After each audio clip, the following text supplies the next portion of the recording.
Have you ever wondered how a small meeting can change the destiny of a human life? Today, on the Truth Path of Islam, I will tell you about such an event where the prayer of one young man not only changed his own destiny, but also turned the course of history. This is the story of a person who was living life like a prince in the royal palace of Egypt. Honor, wealth, and power, everything was at his feet. But destiny had a different plan. One incident changed everything. He had to leave the city, and a long journey began. Alone, hungry, and thirsty. Endless sandy wilderness, the intense heat of the sun, and a body weak from hunger. Only one heart was calling out to its Lord. Finally, he raised his hands to the sky and said, "Oh, my Lord, I'm in desperate need of whatever good you send down to me. Dear brothers and sisters," this was the moment when the prayer of a hungry man became his destiny. Allah Almighty not only gave that traveler food, but he also granted him the one who prepared the food as his life partner. Yes, this is the time when Prophet Musa a.s. met Sephora, a pure and modest woman whose one meeting changed the course of history. How did this meeting happen? Did Prophet Musa a.s. really get not one but two wives? And on what condition did his father-in-law, Prophet Shuaib a.s., marry him to his daughter? You will know all this in this video. This is not just an event of a marriage, but a complete story of destiny's writing and Allah's plan. Dear brothers and sisters, this whole event begins when Prophet Musa a.s. was living in Egypt. He was young, strong, and extremely brave. One day, while entering the city, he saw two men fighting. One was from the Bani Israel tribe, and the other was a Coptic Egyptian. The man from Bani Israel called Prophet Musa a.s. for help. Prophet Musa a.s. went forward and struck the Coptic man with a punch. That punch was so powerful that the Coptic man died on the spot. This incident spread like wildfire in Egypt. When this news reached Pharaoh's court, it was announced that Musa must be arrested at any cost. But before the night was over, a man came running and said, "O Musa, the people of the court have ordered to kill you. Leave from here right now." This was the moment when Prophet Musa a.s. left Egypt. He had no food, no vehicle, and ahead was a long and desolate path. The Holy Quran says that he headed towards Madian. On the way, he became exhausted from hunger, thirst, and fatigue. But there was one belief in his heart. The Lord who has brought me this far will show me the path ahead. Finally, when he reached the well of Madian, an amazing scene appeared before him. Some shepherds were watering their animals, and on one side, two girls were standing modestly waiting for their turn. This is where that meeting began, which changed Prophet Musa's a.s. life forever. When Prophet Musa a.s. saw those two girls, mercy arose in his heart. He went forward and asked, "Why have you kept your animals back?" They respectfully answered, "We cannot water our animals until these shepherds move their animals away. And our father is very old." Dear brothers and sisters, hearing this answer, a strange feeling arose in Prophet Musa's a.s. heart: mercy, respect, and the desire to help. Without asking any extra questions, he himself went to the well and moved that heavy stone which 10 men together could not move. He drew water, watered their sheep, and with tired feet went and sat in the shade of a tree. The intensity of hunger was strong, the body was weak, but the warmth of faith was alive in his heart. Sitting there, he looked towards the sky and made that historic prayer which changed the writing of destiny. Prophet Musa, day 6, said, "O my Lord, I'm in desperate need of whatever good you send down to me, and dear brothers and sisters." This prayer did not take long to be accepted, because the heart from which it came was sincere, broken, and immersed in servitude. No sooner had the prayer finished than they saw a scene. One of the two girls walked towards Prophet Musa, A.S., shyly and modestly, and said in a soft voice, "My father is calling you so that he may reward you for watering our animals for us. Dear brothers and sisters," this was the moment when Allah opened the doors of relief, honor and future for a hungry, lonely traveler. Prophet Musa, Asa, started walking with the girl. But dear brothers and sisters, look at his trustworthiness and purity here. Prophet Musa A.S. said, "I do not know the way. You walk behind me. Where the path changes, throw a small stone there. I will understand." What a great example of modesty and character. And this modesty, this trustworthiness, was later written in his destiny as marriage. When Prophet Musa A.S. reached that old man, he found himself in front of Allah's prophet, Prophet Shuaib A.S. Prophet Musa A.S. greeted him respectfully. He sat down and narrated his whole story, how he had to leave the city because of a mistake. Prophet Shuaib A.S. smiled and said, "Do not fear. You have escaped from the land of the oppressors. This place is outside their rule."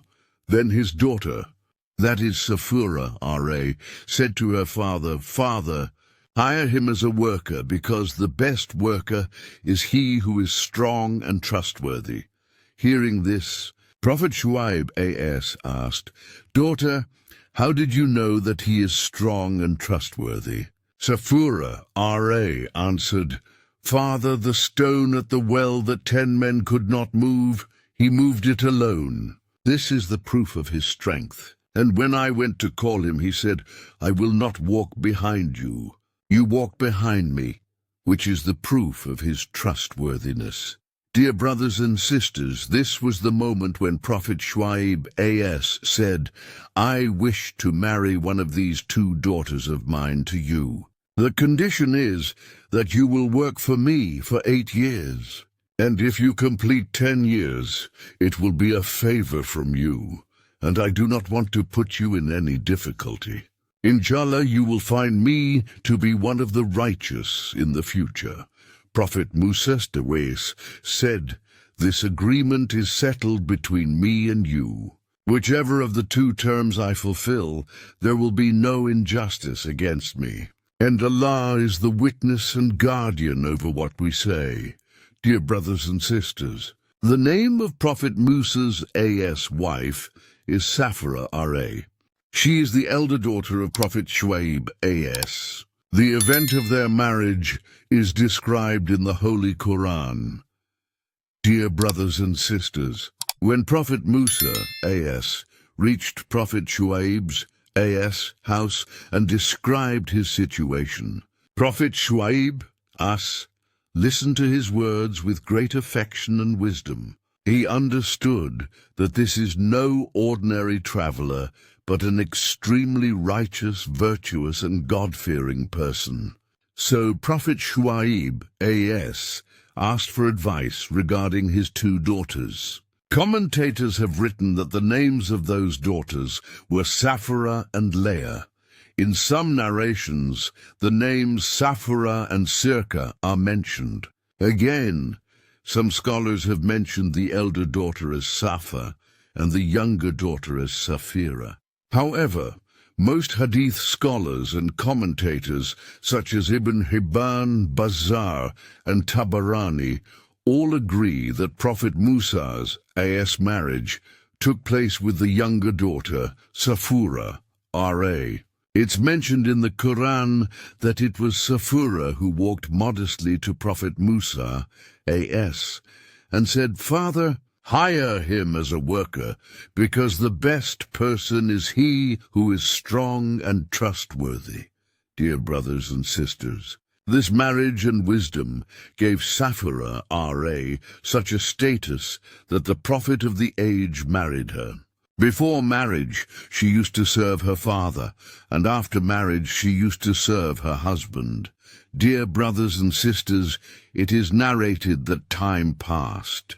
Prophet Musa, Esechus, fulfilled the promised years with Prophet Shuaib, with honesty, hard work, and obedience. Meanwhile, his married life was full of love, peace, and blessings. Sapphira, R.A., proved to be a righteous, modest, and obedient wife who possessed a character suitable for a prophet's wife.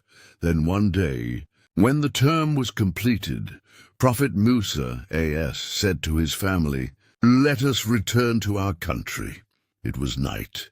The sky was covered in darkness. They were traveling through the desert with their family. Suddenly, a light was seen from the peak of a distant mountain. Prophet Musa, A.S., said, "Wait, I will bring some news from there. Or perhaps I can bring you some fire so that you can warm yourselves." Dear brothers and sisters, that light was actually the light of Mount Tur. After reaching there, the scene that Prophet Musa, A.S., saw became a new chapter for the world. Suddenly a voice echoed which was full of mercy and majesty. "O Musa, verily I am Allah, the Lord of all the worlds." This was the moment when, by Allah's command, a traveler, an oppressed person, became a prophet. And look at the beauty of destiny. The journey that began with hunger, fear, and loneliness ended with prophethood and light. Dear brothers and sisters, when revelation was sent down to Prophet Musa, A.S., in the valley of Tur, that moment was not just a meeting, but it was the final consequence of destiny. Allah Almighty said, "O Musa, I have chosen you for my message. Go to Pharaoh. He has transgressed." Prophet Musa, A.S., respectfully prayed, "O my Lord, expand for me my chest, and ease for me my task, and untie the knot from my tongue, that they may understand my speech. And appoint for me a helper from my family, Aaron, my brother." Allah Almighty said, "We have accepted your prayer. Go, we are with you, listening and seeing." Hearing this, Prophet Musa, A.S., came down from the mountain, the light of prophethood in his heart and the name of Allah on his lips. He reached his wife, Sapphira, R.A., and children. Sapphira, R.A., looked at him and could see a unique light, an extraordinary peace on his face. She asked, "Musa, what kind of light is this? Why is your face shining?" Prophet Musa, Esechus, smiled and said, "Sapphira, today my Lord has spoken to me. I'm no longer just your husband. I have become the messenger of Allah." Hearing this, Sapphira, R.A., bowed in gratitude. She knew that this path would not be easy, but the feet of believers never stepped back. A few days later, Prophet Musa, A.S., left his family and headed towards Egypt, that country from where he had once fled to save his life. Now, by Allah's command, he was returning with the message of truth. Dear brothers and sisters, what a strange scene it was. The person who once lived like a prince in Pharaoh's royal palace today is entering that same court as a messenger. When Prophet Musa, A.S., stood before Pharaoh, Pharaoh sarcastically said, "O Musa, are you not the one who fled after killing a man? And now you have come before me as a prophet." Prophet Musa, A.S., answered completely calmly, "Yes, I am that Musa. But today I have come with the truth from my Lord.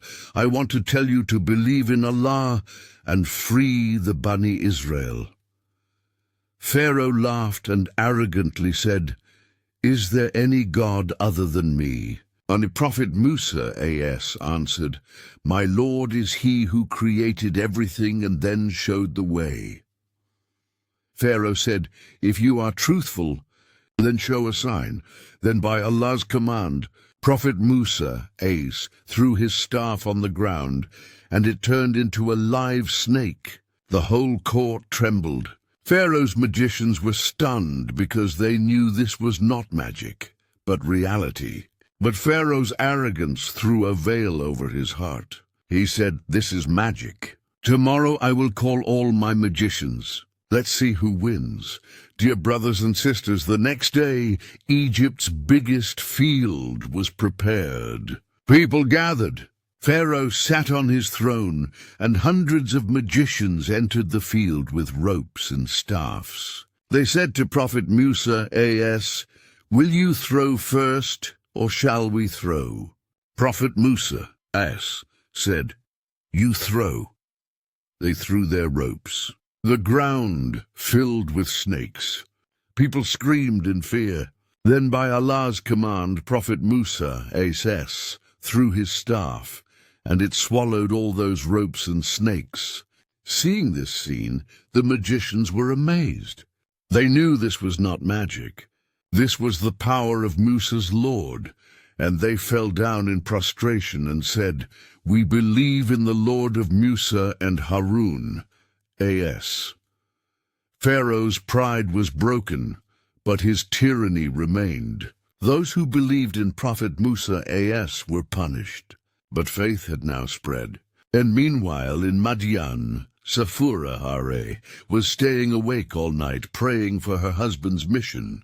She became a symbol of patience and certainty, such a woman whose mention is not explicit in the Holy Quran, but whose presence is on every page of history.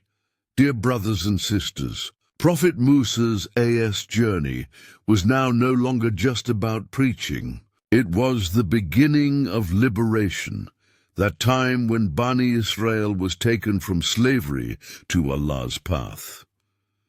Dear brothers and sisters, time passed. The signs became clear.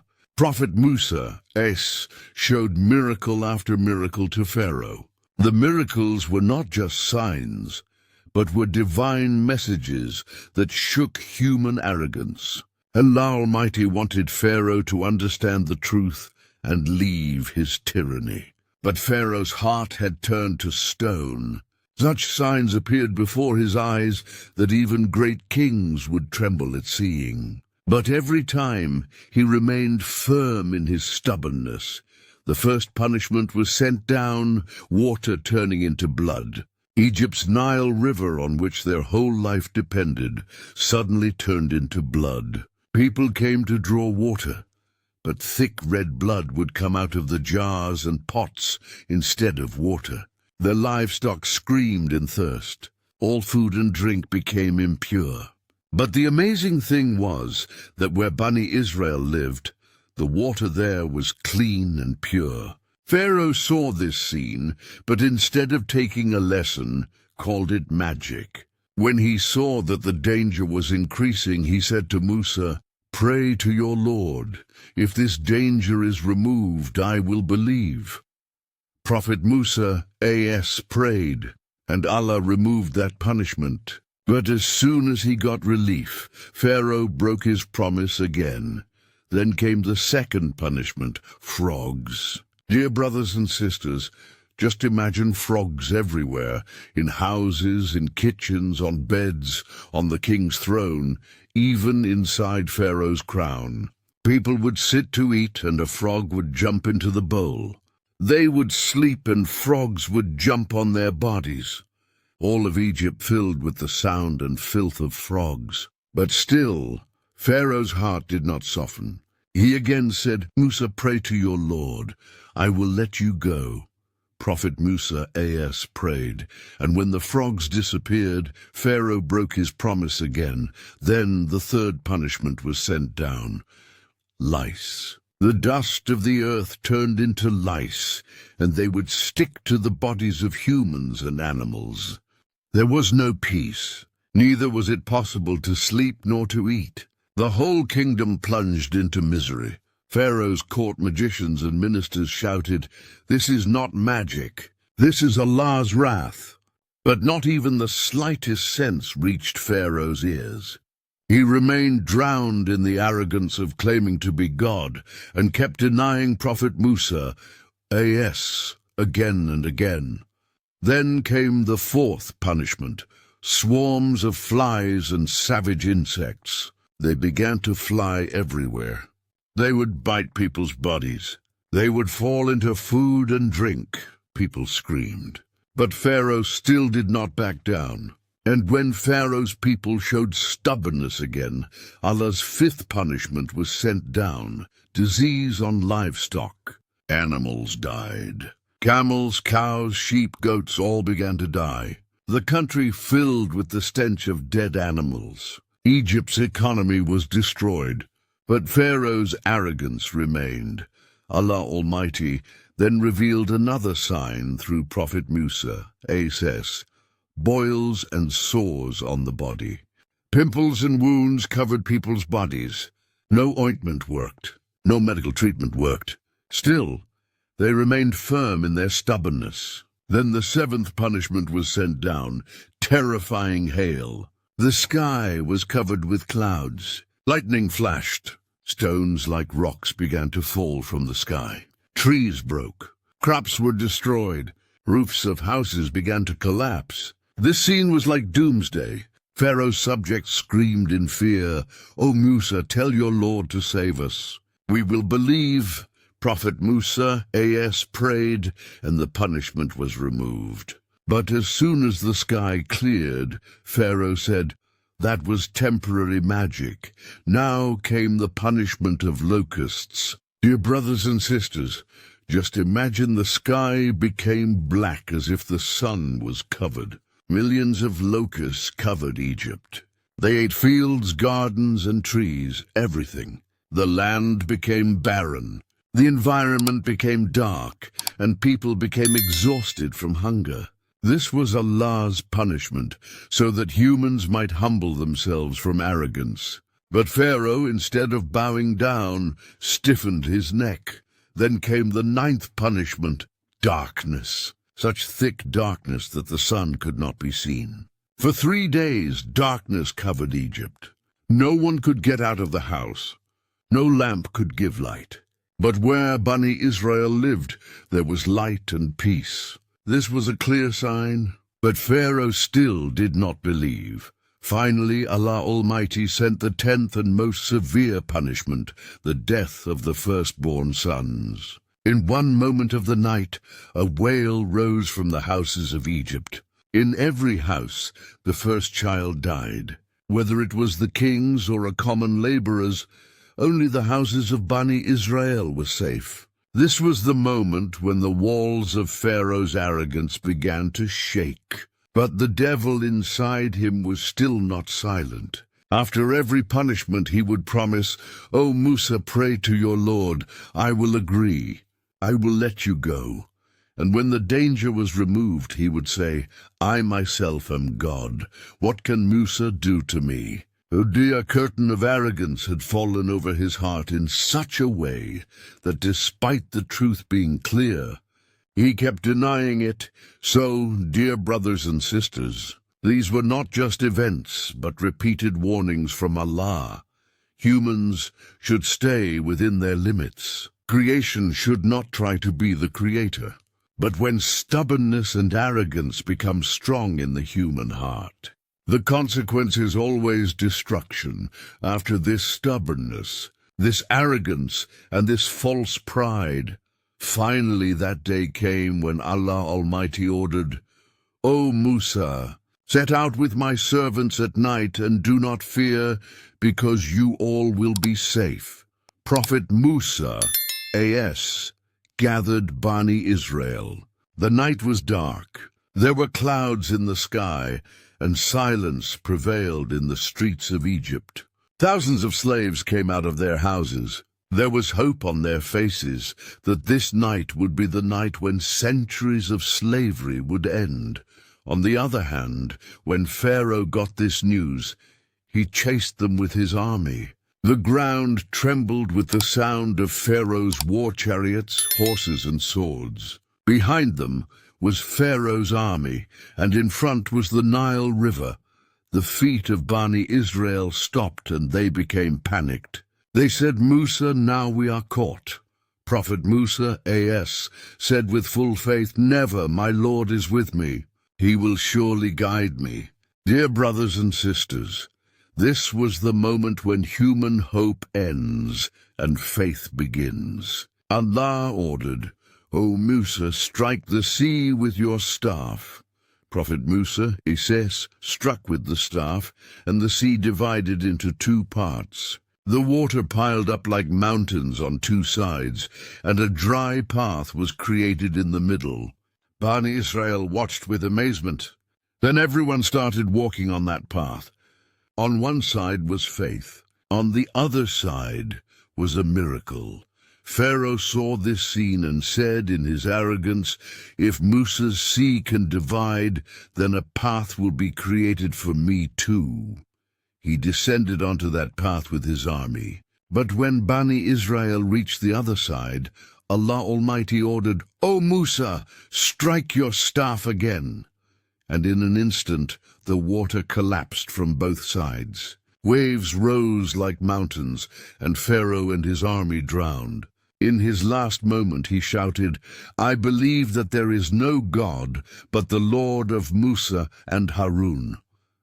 But the answer came, "Now while you denied before and were among the corrupters." Thus, Pharaoh's corpse was thrown onto the seashore so that it remains a sign of the consequences of arrogance for future generations. Dear brothers and sisters, at that very moment, Prophet Musa, A.S., bowed his head in prostration of gratitude to his Lord. Around him were thousands of people who were once slaves. Today, by Allah's mercy, they are free. On the other hand, in Madian, Safura, R.A., was making the same prayer to her Lord. "O my Lord, make my husband's mission successful." And Allah accepted the prayer of that patient wife. Because behind the success of a prophet, there is always the prayer of a believing woman. Dear brothers and sisters, this is not just a story, but a perfect picture of faith, patience, modesty, and obedience. The journey of Prophet Musa, A.S., from the royal palace to prophethood, and the journey of Safara, R.A., from silent service to everlasting honor, both teach us that Allah's promise is always fulfilled. Only faith is the condition. Dear brothers and sisters, here I want to clarify further that this event of Prophet Musa, A.S., is narrated not only in the Holy Quran, but also in the Torah and the Gospel. Three religions, Muslim, Christian, and Jewish, all agree that Prophet Musa, A.S., divided the sea and created a path. But the question is, how did this happen? This question is the cause of wonder for today's scientists. Hollywood software engineer Carl Drew, who presented the scientific concept of this scene in the movie Exodus, Gods and Kings, says, "I'm one of those Christians who believe in creation, and I believe that this event was naturally possible, perhaps due to some extraordinary change in weather. At first, his statement was considered merely cinematic and imaginary. But when an American university included Carl Drew's research in their master's thesis program, meteorologists made amazing discoveries. Greg Holland, who researches storms, says, "We could never believe that water could divide into two parts. But Carl's theory has forced us to think." According to Carl, this event happened at that place in the Red Sea, Bahr al-Kulzum, which is currently located between Saudi Arabia and Egypt. According to him, at that time, an extremely strong wind blew from the east, the speed of which was more than 60 main-Teton-Paws. Scientifically, this is called the wind set-down effect, meaning such a strong wind that pushes water to one side, and the coastal path below temporarily dries up. Interestingly, Such observations have actually been recorded in various regions of the world. Dear brothers and sisters, it is surprising to know all this, that what science today calls natural law is actually the system of Allah's command. When Allah says be, even the sea becomes a path and water becomes obedient. Dear brothers and sisters, if you like this faith-inspiring story, then like it from your heart and definitely share it with your friends so that this light can reach other hearts too. Allow me until the next video. Allah Hafiz.